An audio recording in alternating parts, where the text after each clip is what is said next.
I went to Revit City and I looked for entry doors, and I like this one.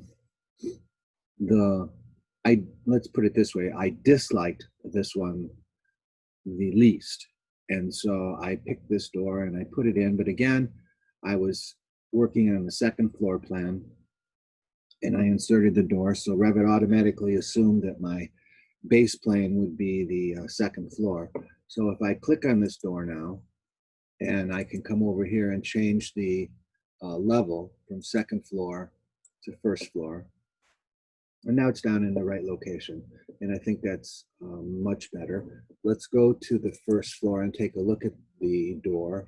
And I'm going to center that door about the center line of those two walls because it'll look good on the inside. And there's really nothing to center it on the outside that would make a difference. And I'll say equal. And escape, click on that, delete it, hit enter.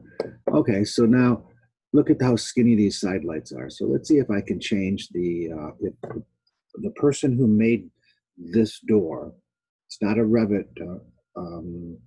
employee probably, it's just one of us like you and me. So sometimes we make the doors correctly and sometimes we don't. But my question is, did the creator of this door make the side lights, which are these two windows on the side, did they make them parametric?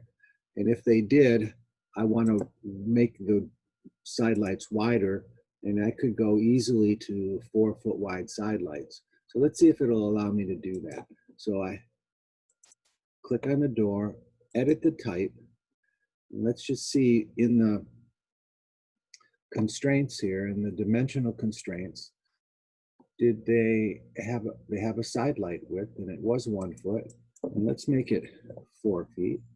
And what about the door width? I might want to make that a little bit wider too.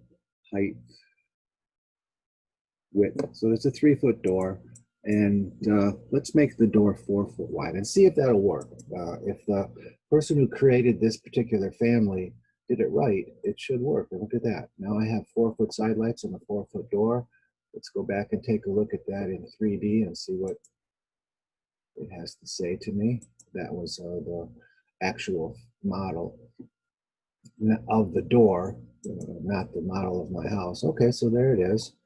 And if I take a look at that, I might say, wow, I think 4-foot side lights are a bit much.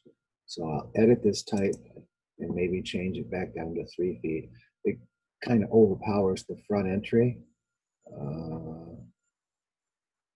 Let's see what happens here. I want to make the side light width 3 feet instead of 4 feet. And we'll say, okay. And let's see what happens.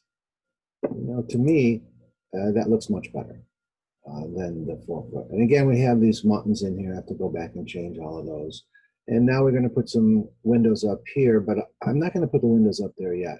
And the reason is that we want to have a covered entry, meaning that this is a porch. We're going to enter into here. We want a roof over top of it. So that roof's going to come up somewhere on this height. The roof might come up to here or even here. So I don't know how deep I can make my windows, and rather than put some windows in now and then have to change the height of them later, I'm going to leave that alone for now. So I just showed you how to put the front entry in. I like that. That's the next step in our process of building a complete Revit model. So I'll stop it here.